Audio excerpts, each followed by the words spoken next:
कि श्री कृष्ण ने अपना जो शरीर छोड़ा था वो करीब 106 वर्ष के आयु के आसपास छोड़ा हुआ था। कि जब क्योंकि अर्जुन को बागडोर दी गई थी कि भाई तुम पूरी प्रजा को बचा के निकल जाना क्योंकि द्वारका डूब जाएगी, तो अर्जुन ने जब देखा कि पूरी बॉडी को समर्पित करने के बाद भी उनका हार्ट धक-धका रहा है, वो विचलित हो गए, तो उन्होंने उसको नदी में बहा दिया। वो निकल के पहुंच गया उड़ीसा के तट में, जहाँ पर एक राजा ने उसको रखा। जगन्नाथ जी के अंदर आज भी वही लगाया जाता है। क्या आपको पता है जगन्नाथ मंदिर के बाहर पूरी सिटी में 12 वर्ष में एक बार पूरी लाइट बंद हो जाती है? पता है क्यों? क्योंकि उस दिन उस हार्ट को चेंज किया जाता है। क्यों चेंज किया जाता है? क्योंकि माना जाता है कि 12 वर्ष के अंदर इतनी एनर्जी है उस हार्ट के अंदर कि अंदर से चीजें मेल्ट होने लग जाती है, इवन लकड़ी से। और जिन पंडित लोगों ने उसको टच किया तो बोले धकधकाते हुए जैसा दिखता है।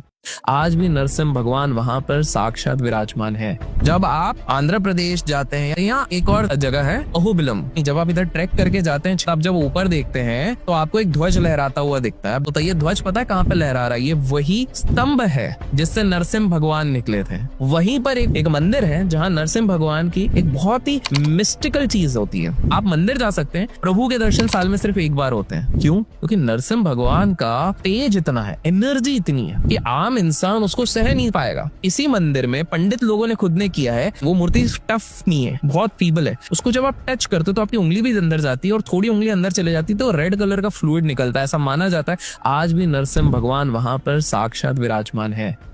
तो माता सीता क्यों देनी पड़ी उनको अग्नि परीक्षा? तो पहले भाई समझो, जब एक आम धोबी वाले ने भी अगर कहा कि भाई हमें बिलीव नहीं है, इनको अग्नि परीक्षा देनी पड़ेगी, जैसे ही श्री राम ने कहा कि चलो जो भी हो सीता तुम अब जाओ, क्रोध में बोला, तो लक्ष्मण जी बड़े विचलित हो गए। बोले अरे यार कैसे हो सकता है, आप कैसे हस्बैंड हो? तो उनने पलट के ऐसे जैसे बोलना शुरू किया तो राम जी ने ऐसा किया। और भाइयों के बीच में वो जो कनेक्शन होता है, नॉन वर्बल कम्युनिकेशन, उतने में लक्ष्मण जी समझ गए, अच्छा भैया इज प्लेइंग अ लीला। सीता जी उनको भी पता था, गारंटी था वापस आ जाएंगी, हो गई। और जब वो जा रही है तो पूरी प्रजा बात करिए, नहीं यार वो इतना कर रही है मतलब शी इज राइट। एक बार में पूरी प्रजा की कन्विक्शन जीत ली तो वो राजा बन रहे हैं। वो प्रजा को बिलीफ के साथ रखना चाहते थे।